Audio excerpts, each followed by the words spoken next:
Olá, a ideia desse podcast é permitir o diálogo sobre alguns assuntos relacionados ao direito do consumidor sob a perspectiva da advocacia, né? Então, nós vamos ter a oportunidade de conversar com algumas autoridades integrantes do sistema estadual, nacional de defesa do consumidor, justamente para nos trazer essas impressões sobre a perspectiva de atuação profissional do advogado em questões relacionadas ao direito do consumidor. E hoje, para abrir o nosso debate, eu tenho o privilégio de receber o grande amigo, Dr. Agenor Andrade, juiz de Direito do Tribunal de Justiça do Estado do Pará, que vai dialogar conosco sobre algumas questões relacionadas à sua experiência profissional, né, na magistratura, como também alguns aspectos relacionados à sua pesquisa, né, no âmbito da pós-graduação na Universidade Federal do Pará. Doutor Agenor, muito obrigado pela disponibilidade. Tá? E é um grande prazer tê-lo aqui conosco para conversar sobre o direito do consumidor.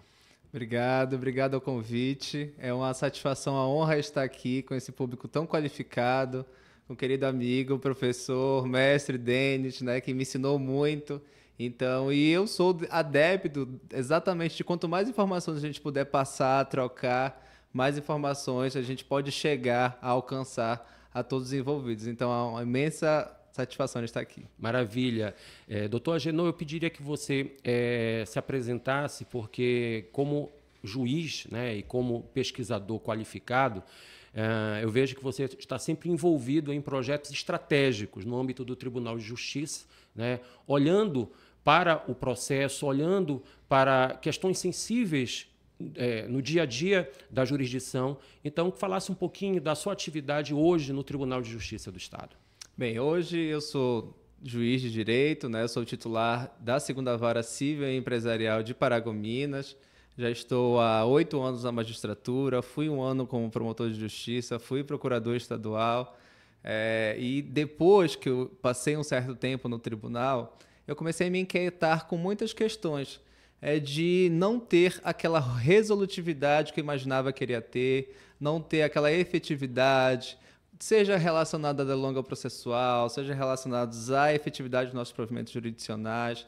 Então, a razão disso é o tribunal nos dar a oportunidade para estar em muitos locais, muitos lugares. O CNJ disponibiliza muitos grupos de apoio, grupos de trabalho. Então, me envolvi, procuro me envolver exatamente para dar uma melhor tutela jurisdicional para a nossa população. Então, hoje eu faço parte do Centro de Inteligência do Tribunal de Justiça do Estado do Pará, que é um centro ao qual pensa o judiciário como um todo. A gente sai da nossa unidade jurisdicional para pensar as demandas como um todo. Faço parte do Núcleo de Cooperação, sou juiz de cooperação, que é outro braço também de se procurar resolver, de solucionar as formas menos burocráticas. Estou como coordenador de Sejusc da UFPA, que tem essa atuação da conciliação, da mediação junto ao NUPEMEC. Faço parte também da Comissão de Soluções Nacionais do CNJ e da Comissão Estadual para tratar a mediação já como viés um pouco mais complexo, que são as demandas dos conflitos relacionados ao direito à terra e à moradia. E um monte de outra coisa, professor. A gente vai trabalhando, a gente vai sentenciando e levando para frente. Maravilha. Eu vejo, né, que nessa rápida apresentação, muitos pontos de interesse em relação ao que a gente gostaria de aprofundar aqui nesse debate. E eu te começo com um tema bastante sensível, né, que ao longo dos últimos anos vem me inquietando e estimulado, inclusive, algumas pesquisas, alguns trabalhos científicos, que é um processo de vilanização, né, do consumidor em relação às suas pretensões e, por via de consequência, do advogado consumerista. Né? Nós sabemos muito bem que as demandas de consumo são demandas massificadas e, ao olhar simplesmente para os dados do Justiça em Números, do CNJ, você percebe que as questões relacionadas ao direito do consumidor ganharam um protagonismo, principalmente no âmbito dos juizados especiais, né? Mas nem sempre esse protagonismo ele se reverteu no reconhecimento legítimo dessas pretensões. Ao contrário, né? Nós vemos muitas vezes alguns clichês, algumas teses sendo criadas no sentido de resistir ao reconhecimento dessas pretensões, como, por exemplo, a indústria do dano moral, a lógica do mero aborrecimento, né? Então, eu queria te ouvir, Agenor, para saber Como lidar, né? Qual é a percepção que você, enquanto juiz, tem em relação a esse crescimento das demandas de consumo e como seria a forma mais adequada de lidar com essa realidade? Bem, eu concordo plenamente sobre esse aspecto. Eu vejo que o acesso à informação, a quantidade de ações judiciais, o consumidor mais consciente, as redes sociais, a divulgação da informação tem feito com que essas ações realmente se avolumem dentro do judiciário. E se a gente for pensar sobre o âmbito do acesso à justiça, isso é muito bom. A gente desejava que isso acontecesse, né? Desde das ondas renovatórias de acesso à justiça, a gente pensava isso. A informação serve para que as pessoas possam procurar os seus direitos, ter uma tutela jurisdicional. Então, acho que a gente está nesse ponto. No entanto, o que eu vejo? A gente está neste ponto, mas a gente não se preparou para este ponto. Então, o acesso aumentou muito mais. No entanto, a gente ainda tem o judiciário sob uma perspectiva muito tradicional de olhar o processo. Dentro do Poder Judiciário, nós nos configuramos como um Estado. Dentro do Estado, nós estamos sujeitos também à tutela de que os recursos públicos são escassos. Então, nós temos juízes insuficientes, servidores também, poucos assessores, pouca estrutura. No entanto, a gente não vai ficar só na reclamação. A gente tem que ir para uma análise, que eu vejo, de uma análise jurimétrica e poder trabalhar com um conceito que a gente usa muito da mineração de dados. Ou seja, o que é isso? É poder olhar essas demandas e não termos meramente uma jurisprudência defensiva. E dizer assim, olha, não, eu não vou dar um dano moral baixo, porque se eu der um dano moral maior, isso vai fazer com que amanhã eu tenha 100 processos mais na minha caixa. E esse é um viés cognitivo assim, importante, que eu lhe falo assim, enquanto juiz e enquanto pesquisador também. Eu falei um pouco da minha área profissional, mas na área acadêmica, né, eu sou doutorando da Universidade Federal do Pará, tive a honra de ser aluno do professor Denis, e a gente discutia muito isso pela nossa perspectiva do judiciário. A gente tem muita jurisprudência defensiva para saber assim, bem, olha, eu já faço um esforço imenso para cumprir as metas. A meta 1 quer sentenciar mais do que entra, a meta 2 dos processos mais antigos, eu faço um esforço imenso. Se eu abrir um pouquinho a porteira, eu não consigo mais trabalhar. A corregedoria vai em cima, o CNJ vai em cima, é um monte de reclamação. Então, o que a gente fazia com isso daí? É porque existe um aspecto de acesso, existe um aspecto de direito de concretização, mas existe esse aspecto também de não se dar conta. Então, eu vejo que a gente tem que olhar para esse fenômeno e, primeiro, garantia de direitos acima de qualquer coisa. Danos de indenizações proporcionais, sim, aos danos, proporcionais ao aspecto tanto coercitivo quanto ao aspecto preventivo, isso a gente não pode fugir. E a gente tem que olhar sobre essa perspectiva bem. Se isso fizer com que aumente a quantidade de processos, vamos pensar em outros mecanismos. Vamos pensar a realização de precedentes obrigatórios, vamos pensar em mecanismos de ações coletivas que possam reduzir esse aspecto. Ou seja, a gente não pode... a minha visão enquanto judiciário e enquanto estudioso do assunto, a gente não pode fechar as portas. E sim, abrir sempre as portas, no entanto, sob essa perspectiva de que, se abrirmos as portas e aumentar a quantidade de processos, como nós vamos trabalhar em uma cooperação interinstitucional, realizando ações estratégicas para poder julgar essas lides específicas? Hoje, enquanto judiciário, a gente pensa em núcleo de justiça 4.0. Os ouvintes que não entendem são o quê? São juízes específicos para analisar demandas e assuntos específicos. Então, por exemplo, a gente tem uma experiência, não aqui do nosso TJ, a gente não tem, mas do TJ Paraná, que fizeram um grupo de juízes específicos somente para julgar contratos bancários. Maravilha. Então, isso faz com que deve ser garantido, deve ser rechaçado, deve ser afastado essas teses de que isso vai fazer com que aumente a quantidade de processo, indústria do dano moral, isso é mero aborrecimento. Eu acho que isso a gente tem que ultrapassar essa fase e sim criar estruturas inteligentes que é o quê? Naquele ponto ótimo de eficiência, de utilizar mais atos com menos custos, porque isso não vai aumentar, a gente não vai aumentar a quantidade de juízes, é muito difícil, de servidores, mas que a gente pense estrategicamente como lidar com essas ações. Eu acho que este é o ponto hoje de qualquer operador do direito. Excelente. Não, eu concordo plenamente contigo nas duas perspectivas. A perspectiva do diagnóstico, né? De fato, nós passamos por um processo de objetificação desse jurisdicionado, desse consumidor que vai ao judiciário mais consciente e vítima de práticas abusivas que ocorrem aí de maneira massificada e que é preciso enfrentar essa questão, mas sem penalizar esse consumidor. Né? É muito importante entender que indústria do dano moral não existe. Né? Na verdade, isso é uma criação dentro de uma lógica de litigância estratégica dos chamados repeat players, né? Que, com receio de que fosse implementada no Brasil a própria possibilidade do punitive damage, né? Que são aquelas indenizações por dano punitivo em valores elevados, então se criou uma jurisprudência em cima de uma premissa falsa que acabou repercutindo ou na negativa do direito, né, sobre a lógica do mero aborrecimento, ou no arbitramento de indenizações em valores aviltados. Né? Então, em ambos os casos, você transfere o risco da atividade para a parte mais fraca, para o consumidor. Né? E o judiciário ele deixa de cumprir o seu papel social. E eu concordo contigo, para além do diagnóstico, no aspecto propositivo, de você identificar, eu tenho esse gargalo aqui no judiciário, eu tenho que lidar com esse crescimento exponencial. Ele é fato, ele está registrado devidamente nos anuários de Justiça e Números, mas eu preciso ter uma capacidade criativa. Né? Então, eu preciso, através de uma inteligência que me permita, por exemplo, essa sugestão, né, do Tribunal de Justiça do Paraná, de você ter um grupo de juízes julgando o mesmo caso. Porque você, além de aprimorar a percepção desses magistrados sobre aquela matéria, às vezes uma matéria delicada e que precisa de um cuidado especial, você consegue estabelecer um padrão de julgamento, você consegue, através de um IRDR, de um precedente, estabelecer uma forma de lidar com aquilo.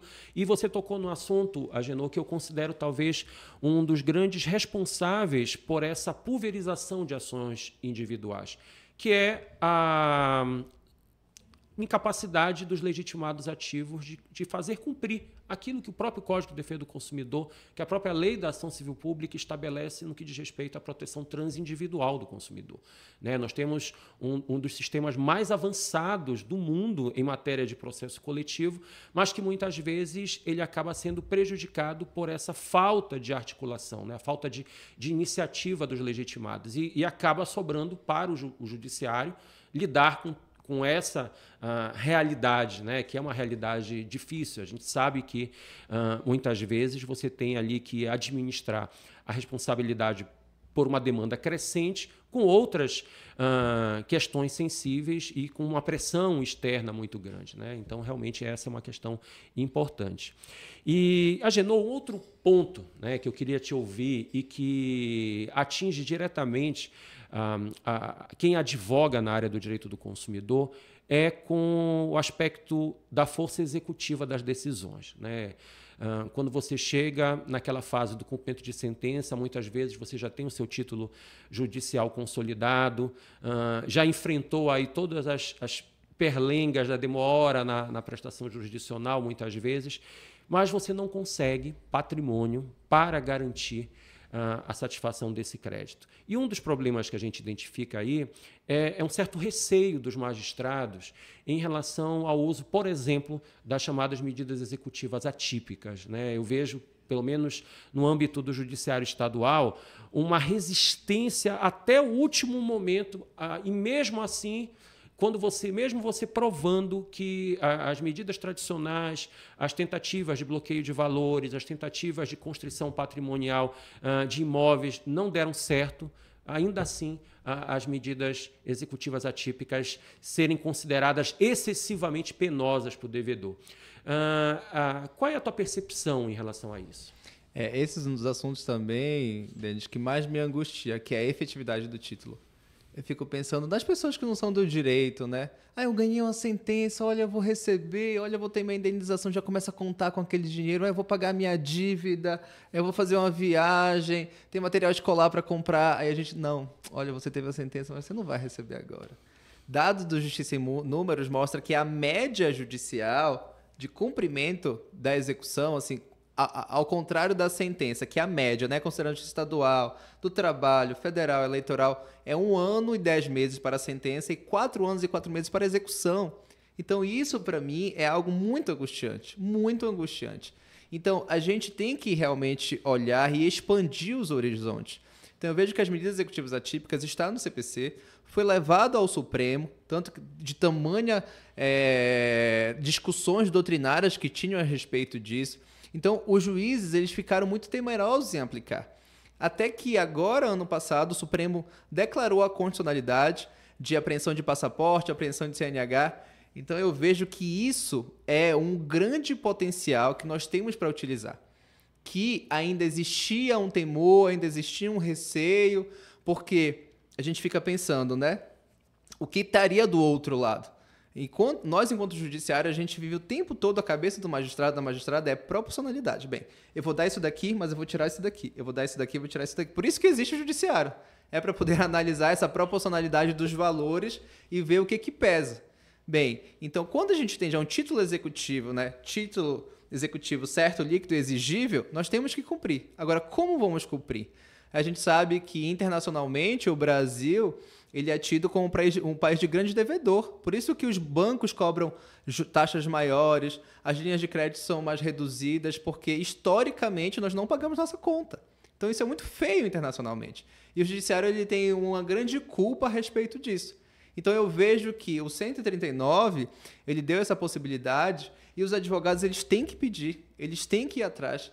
É uma ferramenta, eu considero como se fosse assim, um canhão, uma bomba atômica, assim, nas nossas mãos, enquanto sistema de justiça, para poder utilizarmos. Claro, com parcimônia, com proporcionalidade, com razoabilidade, demonstrando principalmente os caminhos que se tentou chegar até ali. Né? Então, o que o advogado ele tem que pensar? Ele tem que pensar bem, esse pode ser o seu processo, o seu único processo, mas nós temos ali 3.000, 4.000 processos, 5.000 processos. Então, o que você puder fazer? Uma pesquisa, uma busca ativa de bens, a mostrar todo o caminho que você fez. Olha só, a gente já tentou Cisbajude, tentou Renajude, nós fizemos uma pesquisa no cartório, nós fizemos aqui. Olha, senhor juiz, a gente fez aqui, demonstrar. Por isso que eu estou pedindo que você faça essa medida. Então, mostre o caminho, seja mais claro.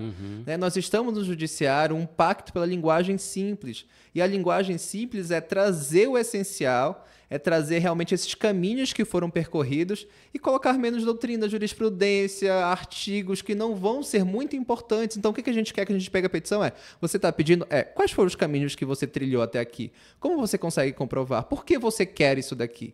Então, olha, dizer, aconteceu isso, a gente fez isso, a gente fez isso. Ou seja, senhor juiz, eu estou com o título, não tenho como cumprir. Então, faça isso daqui, pelo menos forçar, um meio de coerção indireta para que o devedor pague. Então, eu vejo que a gente vai caminhar para esse sentido, sim. A gente vai avançar cada vez mais. E isso a gente conta realmente com os legitimados ativos, que a gente tem lá na ponta para poder pedir. Né? Vocês pedem e a gente tem que dar de alguma forma. Não, perfeito. E a Genoto toca no outro assunto que eu considero fundamental, né, para quem exerce a advocacia, de um modo geral, não apenas na área do direito do consumidor. É deixar de lado o juridiquês, né, aquela erudição exagerada. Aquelas petições quilométricas em que você adota muitas vezes um tom professoral, tirando o foco daquilo que verdadeiramente é importante. Né? Então, numa situação como essa, como você bem identifica, olha, mostre o caminho, dê sugestões, não perca tempo com doutrina, com referências, transcrição de dispositivos legais, porque esse tipo de informação acaba confundindo e tirando o foco do que é verdadeiramente importante. Né? Então, eu acho que essa opção, né, o próprio presidente do Supremo Tribunal Federal, o ministro Luiz Roberto Barroso, tem defendido muito a adoção dessa postura mais clara, mais transparente. Eu acho que isso faz muita diferença, né, na hora de você exercer a advocacia. Para o juiz, né, uma petição mais didática e menos erudita, eu acho que ela acaba tendo uma prioridade ou alguma facilidade de compreensão. Né? Com certeza, facilita demais a nossa vida, podem ter certeza. Porque nos ajuda. O que eu penso também nisso é se a gente está sob um paradigma de cooperação judiciária, a cooperação, o que é? A cooperação é isso, é dizer assim, olha, eu já tentei isso, eu já fiz a minha parte. Então o judiciário pensa assim, olha, ao invés de eu buscar, faça só, tente pelo menos, né? Busque pelo menos. Aí você fala assim, olha, eu fui até aqui eu não posso. Por quê? Porque existe a cláusula de reserva jurisdicional. Então, senhor juiz, senhora juíza, só você pode. Mas mostre tudo isso, porque aí o juiz vai analisar e dizer, realmente, ele teve o dever de diligência, ele teve um buscador ativo, ele fez a parte dele, então realmente ele não tem para onde correr. Porque evita processos de, emende isso, prove aquilo. Aqueles despachos laterais, né, que não dão andamento ao que interessa dentro do processo. Né? Exatamente. E aí isso faz com que também, enquanto judiciário, a gente busque hoje qual é o nosso estado da arte em relação principalmente à busca patrimonial. Existe toda essa discussão da medida executiva típica, mas existe também a discussão de criar inteligências artificiais, também nesse protocolo de cooperação interinstitucional para realizar busca automatizada. Hoje é muito artesanal as buscas. O juiz coloca lá o CISBAJUDE, eu vou fazer agora, então a ordem tem um prazo para poder chegar ao Banco Central, o Banco Central encaminha para todas as instituições financeiras. Então, olha que eu não estou falando nada de segredo de justiça, não, é algo que é claro, é transparente para todo mundo. Se não tiver um numerário suficiente naquele momento que o juiz vai dar, eu perco todo o valor, perco toda a execução. Então, não é feito uma análise, não é feito um histórico daquilo dali. É algo assim, se tu tiver sorte que tenha, naquele momento, o cara tenha recebido ou ele tenha tido uma transferência, aí pega. Se não, só da próxima vez. E sem falar, Genô, toca num aspecto importante, que hoje as empresas, de um modo geral, né, os devedores contumazes, eles já criaram, dentro de uma criatividade aí, jurídica, mecanismos de blindagem patrimonial. Então, muito dificilmente você consegue, inclusive em grandes empresas, né, a gente tem observado isso, eficácia em bloqueios Bassenjude de empresas que você entende que pelo alcance, pelo público que ela toca, ela não poderia não ter patrimônio em conta. Né? Então, há, por exemplo, estratégias de criar vários CNPJs. Né? Há situações de outras empresas, aí, já numa infralegalidade mesmo, de colocarem o patrimônio em nome de terceiros, no nome de paraísos fiscais. Né? Situações que destoam, inclusive, dos balanços declarados. Por exemplo, você vê uma sociedade anônima, né? Vamos pegar uma construtora que é uma SA, com atuação em todo o território nacional. Né? Eu já vi casos, né, do bloqueio sem frutífero e no balanço declarado na Comissão de Valores Mobiliários, porque ela comercializa ações na Bolsa, você vê um patrimônio incrível. Né? Então, como justificar, né, essa insolvência numa situação processual, mas para os órgãos reguladores do mercado financeiro está tudo muito bem. Né? Para o público em geral está tudo muito bem. Então, eu acho que o uso de inteligência artificial, o uso dessas novas ferramentas que permitam uma busca menos amadora e mais profissional e mais dinâmica, eu acho que isso facilitaria muito, né, o interesse do jurisdicionado. E o que a gente tem visto também é escritório de advocacia especializado somente na busca patrimonial. Não sei se você já viu isso, mas eu já vi escritórios em que, eu tenho um título executivo, então ele pede como se fosse um auxílio para outros escritórios para poder fazer essa busca patrimonial. Porque é um xadrez, é um quebra-cabeça. Olha, o valor foi daqui, nós temos essa procuração que passou para isso, passou para aquilo. Então, ao fim e ao cabo, se você demonstrando, fazendo todo esse histórico patrimonial e demonstrando para o juiz, é isso que a gente precisa para poder realmente fazer essa efetividade, né? Garantir o crédito e realmente o processo ter a sua satisfação plena. Você cria até um nicho de negócio, né? Um advogado especializado. Hashtag fica a dica aí, viu, galera? Olha, eu não vou te deixar sair ainda da execução. Ó, outra questão que tem me chamado a atenção no dia a dia é que, por exemplo, em ações em que você entra com cumprimento de sentença, normalmente isso acontece com construtoras. E é frustrada a obrigação de pagamento em dinheiro e você consegue, nos cartórios de registro de imóveis, identificar unidades ainda em nome da construtora.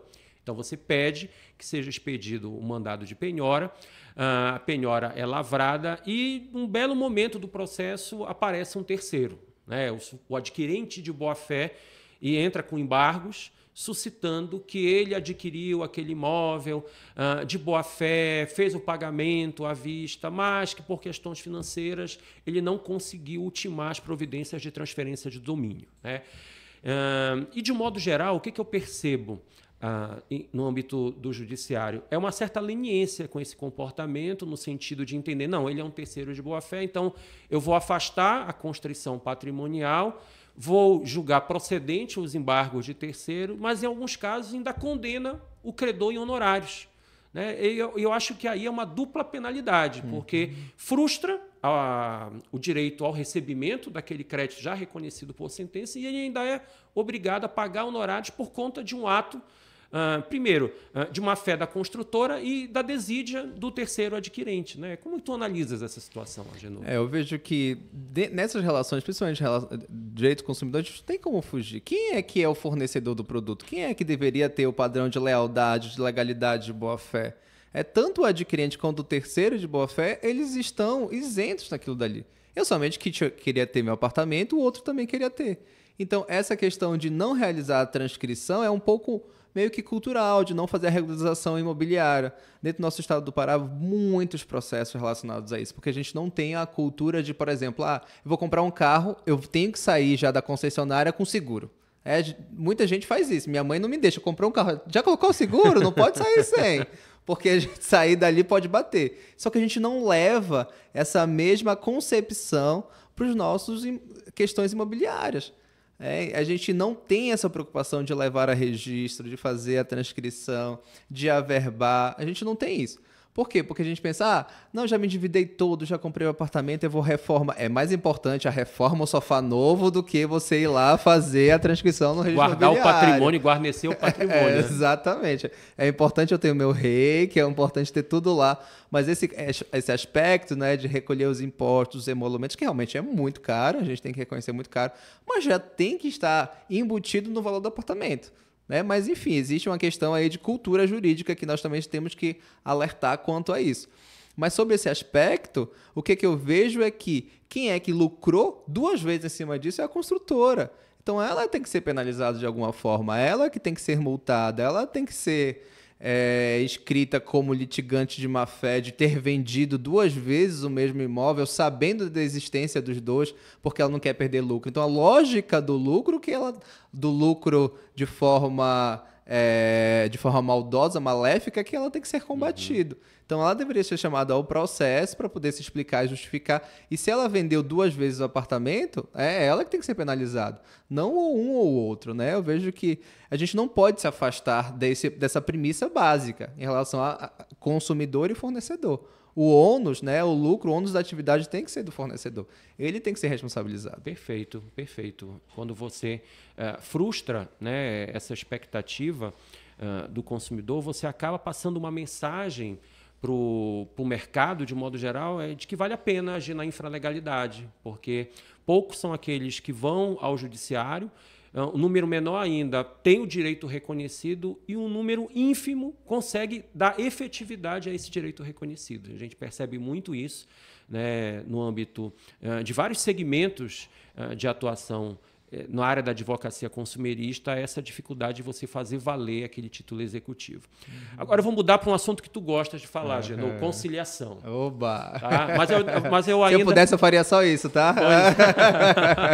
Mas ainda te provocando dentro da conciliação. Uma das inovações, né, do CPC foi a implementação daquela audiência do 334, né, que inaugura o processo com uma audiência de conciliação. Eu, né, como advogado da área do consumidor, eu sempre vi com uma certa desconfiança essa audiência, muito embora entenda a necessidade de nós avançarmos muito na quebra dessa cultura da litigiosidade. dentro da advocacia. Isso é muito importante a gente avançar. Eu lembro dos meus professores de processo civil à época, né, que, ao darem as aulas sobre recursos, falavam com um entusiasmo incrível, né, da capacidade dele numa questão formal, conseguir fundamentar um recurso que iria dar ensejo a uma nova discussão que por si só poderia gerar um outro recurso. Então, havia uma alegria assim, muito curiosa, né, em mostrar o quanto o processo poderia ser utilizado para procrastinar a entrega da prestação jurisdicional, né? E de um modo geral, se criou uma cultura da litigiosidade, no sentido de você realmente... que a boa advocacia é aquela advocacia combativa, né? Um contra o outro, né? Dentro de uma perspectiva muito tradicional e até ultrapassada hoje em dia. Mas essa audiência do 334, ela sempre me pareceu um grande problema, principalmente quando a gente analisa questões relacionadas ao consumidor, né? O consumidor ele já teve o seu direito violado, né? Buscou o judiciário para ter esse reconhecimento, então ele já está numa posição de desvantagem. O tempo de espera da entrega da prestação jurisdicional funciona contra ele, contra a expectativa legítima dele. E aí o que acontece? Antes, ele dava entrada na ação, havia o recebimento pelo juiz, ele mandava citar, se tivesse tudo ok, mandava citar, e a relação processual com a defesa se consolidava. Agora, com essa alteração, é como se o fornecedor ganhasse um prazo extra. Vai ter a conciliação, então você tem ciência de que existe essa pretensão resistida, só que eu vou, dentro dessa premissa da conciliação, tentar encontrar aqui um consenso entre vocês, mas nesse meio termo o consumidor fica a depender não apenas da boa vontade do fornecedor, que muito dificilmente vai apresentar uma proposta, mas a depender da pauta do juiz, que nós sabemos muito bem que é uma pauta muito apertada, né? Então, as audiências normalmente são marcadas para 2 meses, 3 meses, até um tempo muito maior. Para você conseguir esse primeiro contato com o fornecedor, já numa descrença de que ele vai para aquela audiência com alguma proposta. Muito porque ele acredita que justamente esse espaço hostil que se criou contra o consumidor o favorece. Qual é a tua leitura em relação a isso? Se vocês viram que o professor Denis só me coloca no caldeirão quente, né? Só é pergunta difícil, mas vamos lá. Porque são 2 argumentos extremamente legítimos. E por isso que, se a gente for pensar somente sobre um viés dogmático fechado, a gente não consegue responder essas questões. A gente não consegue. A história do cobertor curto, que nós temos recursos limitados, se a gente for pensar só isso, a gente para. Mas acho que a gente tem que trabalhar com o que a gente tem. Eu procuro ser otimista. Por natureza, eu procuro olhar isso e dentro de uma pesquisa, dentro de pessoas que podem pensar trazer as outras oportunidades, acho que o meio digital está muito para isso. Acho que a gente consegue ter uma criatividade para poder avançar. Então vamos lá. Existe um aspecto que é a necessidade extremamente importante da conciliação, de alterar essa lógica meramente da litigiosidade, de mostrar para os alunos, para as alunas, para os estudantes que existe essa ferramenta a mais, mas também existe essa demora quando a gente trata principalmente de situações em que há uma desigualdade, né? Seja em relação ao direito do consumidor, seja trabalhador, seja de danos, enfim. Então a gente sabe que essa demora processual ela acaba privilegiando esse tipo de violadores, né? Então vamos lá, como é que eu penso a respeito disso? Eu trabalho com a conciliação, trabalho na mediação e sempre vou acreditar. Então acho que ela sempre tem que ser estimulada. Agora, a primeira coisa que a gente tem que ver, qual a qualidade dessas audiências? Como nós, enquanto Poder Judiciário, a gente pode utilizar essa grande ferramenta que são as audiências de conciliação, mas não apenas para chegar, doutor, tem acordo? Não, não tem acordo. Doutor, tem acordo? Não, não tem acordo. Então tá, vocês esperaram 8 meses para passar 5 minutos e dizer que não tem acordo. Então tá, você tem 15 dias agora úteis para poder contestar. Eu acho que não é por aí. Primeiramente, a gente tem que pensar na qualidade de se olhar esta audiência, de utilizar essa audiência para poder desenvolver padrões mínimos. E isso é não o judiciário lá na ponta, mas sim esses órgãos que eu falei inicialmente, é trabalhar linhas diretas de negociação, seja com os grandes litigantes, seja com empresas pequenas, demonstrar que, olha, existe essa possibilidade. Se não for, você não pode pagar, você não quer pagar, você pode conceder, por exemplo, serviços, produtos, enfim, pensar outros formatos. Ou seja, a primeira crítica é como melhor trabalhar essas audiências de conciliações. Como nós temos profissionais mais capacitados, conciliadores específicos nesta demanda, né? Porque a gente ainda tem que melhorar isso enquanto conciliadores mediadores. Nós, por exemplo, não temos conciliadores mediadores de forma remunerada pelo tribunal. Hoje, teve uma alteração recente que quem vai ter que remunerar os conciliadores e mediadores, porque eles são auxiliares do juiz, são as partes. Isso se eles não forem beneficiados pela justiça gratuita. Então, nós temos esse aspecto aí que é um nó que a gente ainda precisa desvendar ainda. E o aspecto também é saber utilizar o sistema. Como é utilizar o sistema? Existe, claro, a audiência do 334, mas existem os mecanismos de conciliação pré-processuais. Existem os sejusques, existem os postos avançados de solução de conflito. Então, o que são os sejusques e os postos avançados de solução de conflito? O sejusque é uma unidade judiciária, a qual existe o juiz coordenador, existem servidores e não existe qualquer cobrança de taxa judiciária, custas judiciárias, honorários advocatícios, não existe. Está aí um serviço para a população que pouca gente utiliza. Isso precisa ser divulgado, Precisa ser divulgado. Por quê? Se a gente utiliza os sejusques que nós temos aqui, né, dentro do site do tribunal, vocês podem ter acesso a todos os sejusques que existem. Se existem esses serviços, é um serviço que a gente lá já faz isso. A gente faz as mediações de família, direito de vizinhança, divórcio, pensão alimentícia, mas a gente utiliza também a conciliação. Então, ao invés de você ajuizar diretamente a demanda, você pode ir no sejusque e dizer assim, olha, eu estou com a demanda aqui contra uma concessionária de serviço público X, contra a empresa tal, contra a transportadora Z. Então, vou tentar fazer uma audiência de conciliação. Então, dentro do sejusque se trabalha com convite. Se trabalha não sobre a lógica da intimação, da coerção, se trabalha com um convite. Mas geralmente as empresas vão, todos comparecem, porque sai um convite expedido pelo juiz coordenador. E esta audiência, sendo realizada, pronto, já é encaminhado diretamente para o juiz e o juiz vai homologar aquele acordo. Já vira título executivo judicial. Se não for utilizado, você já tem aquele título, aquela informação dizendo assim, olha, eu já passei por essa exigência prevista no 334. Então, se eu já passei por essa exigência, as partes já estavam lá, todo mundo já estava lá, eu estava sob o ambiente do judiciário, um ambiente pré-processual, claro, mas um ambiente sob o judiciário, e não deu certo, senhor juiz. Então, olha, pule o 334 e vamos diretamente para a contestação. Excelente, Agenor. Acho que essa informação que você traz ela é muito importante porque ela orienta, né, quem vai atuar, quem tem interesse em atuar na área do direito, não apenas do consumidor, porque é um espaço importante, porque ao mesmo tempo, como você bem coloca, né, você pode conseguir um acordo razoável ou você passa a ter uma comprovação inequívoca de que você tentou a conciliação, mas que a parte contrária foi resistente, né? Então, eu acho que isso até fortalece a verossimilhança, né, da sua pretensão, do seu direito, mostrando ali que houve uma pretensão resistida. Mas tu tocas também no outro assunto que eu considero muito importante, né?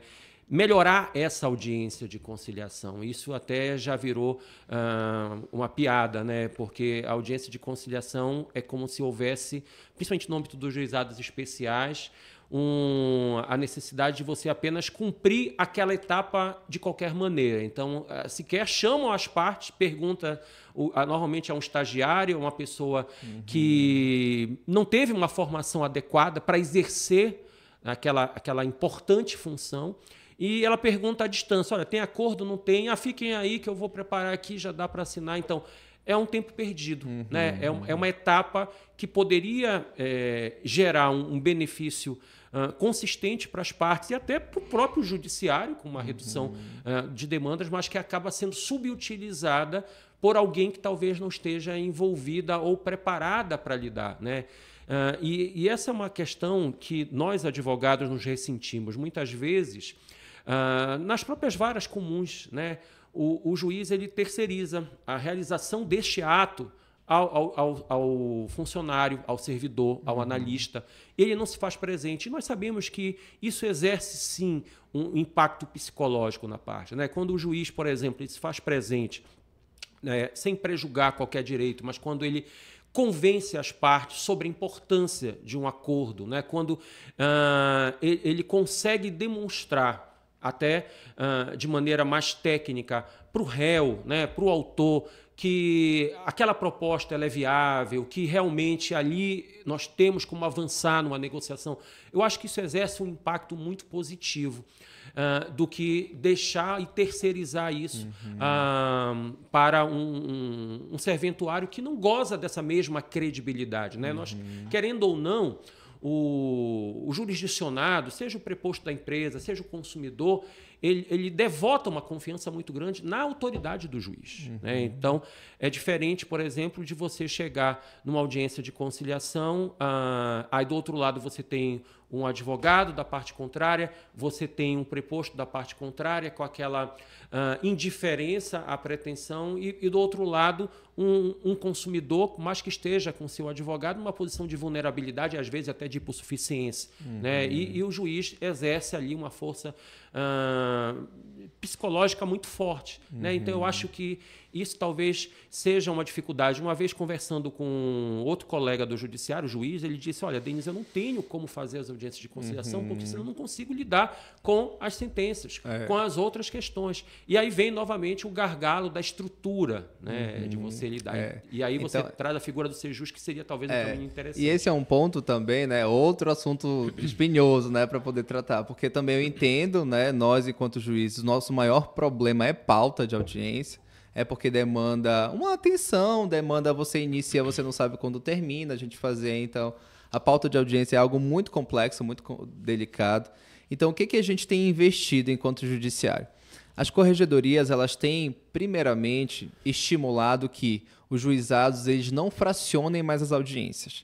Então, existe uma recomendação, claro que não é obrigatoriedade, porque existe essa faculdade do juiz, mas existe uma recomendação que os juízes eles não fracionem, não marquem primeiramente só conciliação, depois instrução e julgamento. Não. Então, você já marque conciliação, instrução e julgamento. Não tendo conciliação, já vai imediatamente instruir. Então, isso já é algo que já tem feito. E eu acho excelente isso, porque segue o artigo 28 da Lei 9.099, que fala da audiência única. Exatamente. Eu acho ótimo isso. Então, você tem estimulado exatamente para reduzir o tempo do processo. Outros colegas juízes, o que tem feito? Que eu também acho uma ideia muito boa. Designa a audiência de conciliação, instrução e julgamento. Tá? O conciliador abre, pergunta se tem acordo ou não tem acordo. Tá, tem acordo? Não tem acordo, tudo bem. Vocês têm provas a produzir? A maioria são questões de direito. A maioria, quando se trata de consumidor, é contrato, é violação, é isso, que é aquilo. Poucos temos que vai instruir, testemunhas, depoimento pessoal. Na própria audiência que é designado, não tenham provas a produzir. Então, tudo bem, então já vai concluído para a sentença. E isso também já reduz um tempo do processo.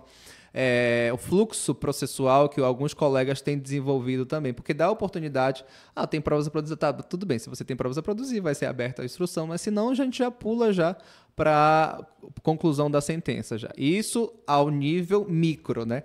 E ao nível macro, enquanto sistema de justiça, que é esse olhar maior do centro de inteligência, a gente tem feito acordos de cooperação interinstitucionais. Esses acordos de cooperação interinstitucionais, alguns tribunais desenvolveram um programa chamado Programa Amigo da Justiça, que consiste em quê? Protocolos de atuação com os maiores litigantes, e se a gente for ver aqui no estado do Pará, o maior litigante é o município de Belém, depois é o estado do Pará e depois vem a concessionária Equatorial. São os 3 maiores litigantes. Então a gente tem feito protocolos interinstitucionais de programas para que todos sejamos responsáveis por reduzir a litigiosidade. Então, nós conseguimos que o município de Belém fizesse parte desse programa, nós conseguimos que o estado do Pará fizesse parte desse programa, agora nós estamos em tratativas com bancos, com concessionários. Por quê? Porque aí a gente olha esses processos por uma visão macro. A gente não olha por uma visão micro. A gente olha bem, banco X, você tem 10 mil ações no Poder Judiciário. Dessas 10 mil ações, qual a perspectiva de você fazer acordo ou conciliação? Sei lá, 5 mil. Se for 5 mil, a gente já ganha já 50%. Então a gente já faz essa mineração de dados, esses acordos previamente e é encaminhado para as varas, para os juízes, para poder fazer essas conciliações. Mas qual é a vantagem que é apresentada para esses litigantes contumados, né? Porque normalmente muitos trabalham sobre aquela lógica de que eu vou postergando, eu vou adiando a solução do conflito. Vocês conseguem demonstrar a vantagem deles fazerem esse acordo? Isso é uma análise que a gente não impõe, a gente deixa a nível de governança deles, a critério deles. Então a gente trabalha em cooperação. Mas eles vão fazer a sua análise em relação, tem algum precedente qualificado? Qual é a média de indenizações? A gente vai ganhar ou vai perder? A gente vai reduzir ou vai... Então, é feita uma análise prévia dentro da sua gestão, dentro da sua equipe jurídica. E os resultados, vocês têm obtido? A gente tem obtido muitos resultados com empresas específicas, de trabalhar demandas específicas, porque hoje, ser grande litigante quer dizer o quê? Que o serviço é defeituoso. Exatamente. Então, é uma lista de maus fornecedores. Compromete a imagem reputacional daquele fornecedor. Exatamente. Então, se a gente for pensar em governança, em transparência, é muito feio, é muito ruim estar nos grandes litigantes do judiciário. Então, prova que você não está prestando um bom serviço. Então, isso a gente mostra que, olha, você é parceiro da justiça, você quer reduzir a quantidade de processo. E se você conseguir cumprir o que você estabeleceu como meta, aí você tem os selos, amigos da justiça. Então, nós temos os selos bronze, prata, ouro e diamante. Então, tudo isso é o quê? O que a gente conversa na nossa sala? Isso são nudges, né? São incentivos, são estímulos, empurrões para que eles reduzam a quantidade de processo, para que aumente essa pauta de discussão de um olhar mais direcionado para determinadas ações, e aí todo sai ganhando. Excelente iniciativa essa, né? Porque ela realmente acaba dando a oportunidade do fornecedor vender a sua participação nesse projeto como marketing social. Né? Ele ganha um selo, como de amigo da justiça. ISOs, né? Aquele ISO 9000 e tal. Exatamente, exatamente. Né? Então, isso seria um estímulo importante, né? Para que realmente a conciliação avance. Isso é interessante, Agenoto, trazer essas informações em primeira mão, eu te agradeço por isso, porque uma das dificuldades que a gente tem observado é justamente a resistência do fornecedor em buscar essa conciliação, né? Tanto é verdade que, por exemplo, sites como Reclame Aqui, Consumidor.gov, eles ganharam espaço, ganharam protagonismo, muito em razão de terem sido as primeiras oportunidades em que o fornecedor parou para ouvir o consumidor. Muito em torno também dessa preocupação com a imagem reputacional, de estarem sendo envolvidos em reclamações que viralizavam nas redes sociais e internet. Então, quando você cria uma ferramenta nesse sentido, né, você acaba fazendo com que aquela ideia que se construiu de que vale a pena agir na infralegalidade, porque o judiciário realmente é um espaço hostil ao consumidor e que vai realmente contribuir para a protelação da solução do conflito, né, isso vai aos poucos perdendo. Essa ideia que se tinha vai se perdendo e você consegue avançar. Quando a gente observa, por exemplo, a Lei 14.181 de 21, que é a lei que atualizou o Código de Defesa do Consumidor em matéria de superendividamento.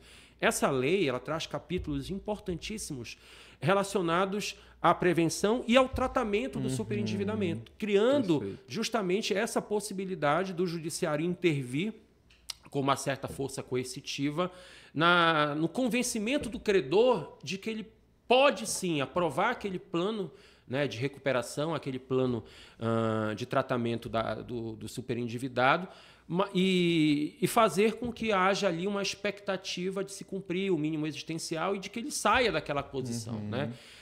Porque até então você não tinha uma sinalização positiva. Quando você observava clínicas de superendividamento antes da aprovação da lei, você convidava os bancos, os credores, eles ignoravam.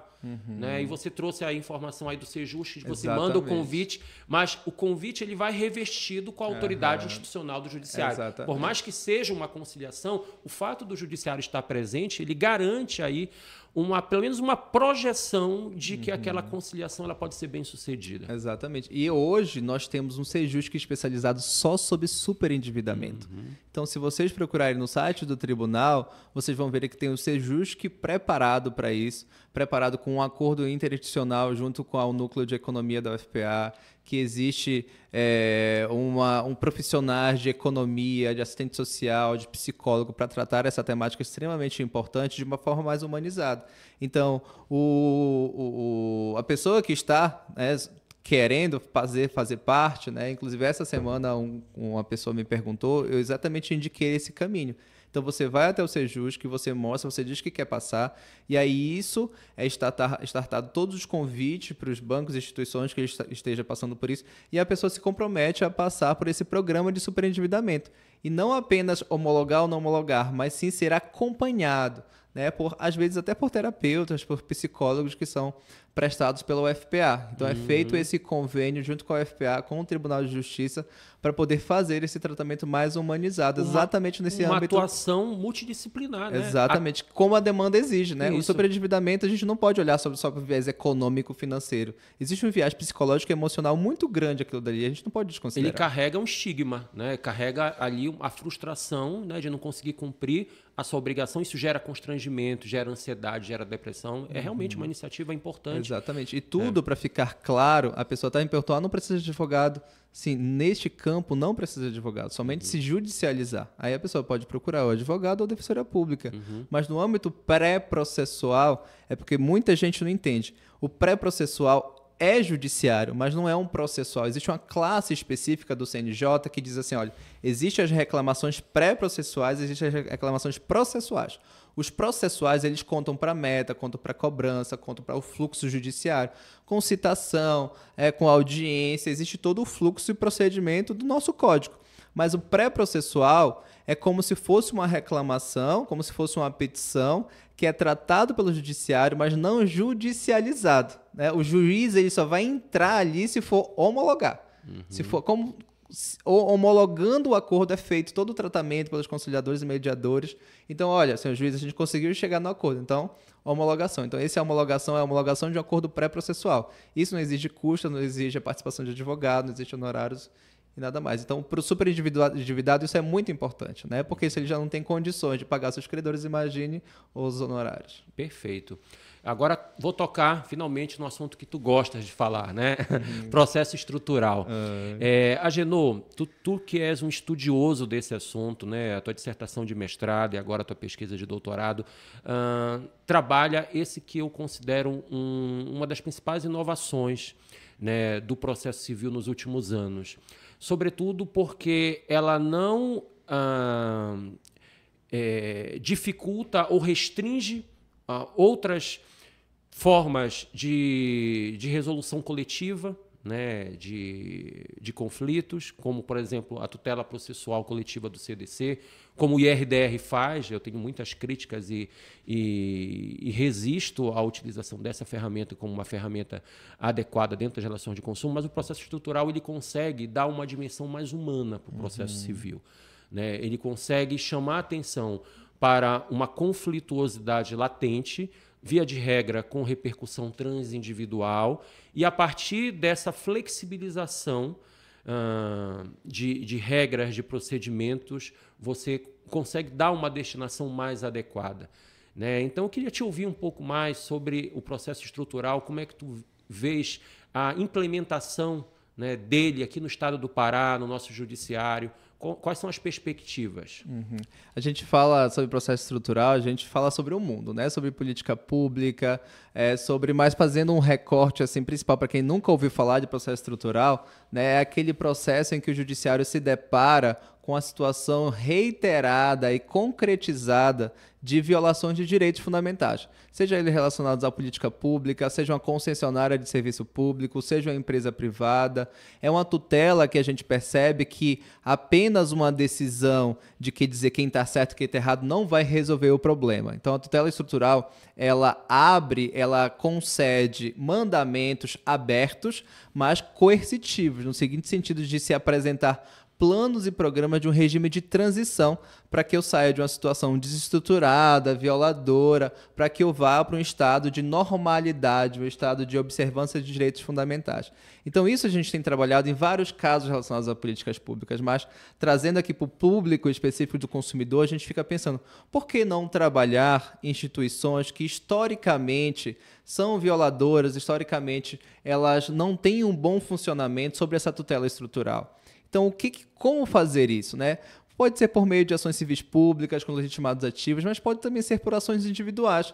Ações individuais ao invés de, por exemplo, se a gente for ver, né, uma prestadora de uma assistência médica, né, um plano de saúde, por exemplo, que reiteradamente não vem cumprindo as liminares, reiteradamente não concede, não obedece os planos, obedece os prazos da ANS. Então, vamos trabalhar de uma forma estrutural, é o quê? É chamar o plano de saúde, é chamar as agências reguladoras, é chamar fiscais da tutela coletiva, é chamar associações que possam contribuir também como debate, para não dar uma tutela jurisdicional episódica, pontual. Porque eu posso resolver o problema do seu João, da dona Maria, que não teve essa prestação de serviço de plano de saúde, por exemplo.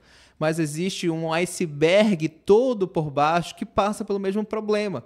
Então, a gente tem uma preocupação com acesso à justiça, claro que todos têm a tutela jurisdicional, mas a gente tem uma preocupação também com a isonomia, com a garantia que todos os fornecedores, todos os consumidores, eles sejam também garantidos a tutela de direitos. Então, quando a gente trabalha sobre esse viés estrutural, é trabalhar sobre uma reestruturação da instituição, da pessoa jurídica, da concessionária ou permissionária de serviço público. Entendi. Exatamente para que traga um melhor serviço para a comunidade. Para o nosso público compreender bem, de quem é a iniciativa para dar essa dimensão estrutural ao processo? É do juiz, o próprio consumidor na sua ação individual, o legitimado ativo, olha, eu quero que tenha essa postura, o fornecedor, como é que você tem observado isso? Como é que funciona essa iniciativa? Bem, a gente vê que nas tutelas individuais, o consumidor, ou o indivíduo especificamente, ele não quer muito resolver o problema de todo mundo, né? Eu quero resolver o meu. A gente discute muito isso nas nossas aulas, a gente vive numa sociedade muito individualista. Ele quer a recompensa econômica imediata, né? Eu quero resolver o meu problema, a minha situação, né? Eu quero saber que eu tenho acesso àquele determinado serviço. Então, seria o ideal? Seria, mas a gente também tem que ser pé no chão relacionado a isso. Então, eu não quero que a minha ação, como são nas class action norte-americana, né? Que a minha ação, às vezes, ela é o pontapé para que venha todos e todos busquem uma ação coletiva. Hoje a gente vive no Brasil em uma crise de cidadania, né? O professor falando sobre cidadania instrumental, cidadania que a gente tem que alcançar isso. Então, a gente não tem que deixar de acreditar. Mas no campo específico, né, de a gente trabalhar isso, eu acho que tanto os legitimados ativos, né, Ministério Público, Defensoria Pública, associações, entidades de classe, gremiação estudantil, a gente vê grupos de pesquisa, a gente vê que são pessoas que não estão preocupadas em resolver somente o seu problema episódico, a gente aumentar, a gente abarcar aqueles legitimados para poder ampliar o objeto de atuação.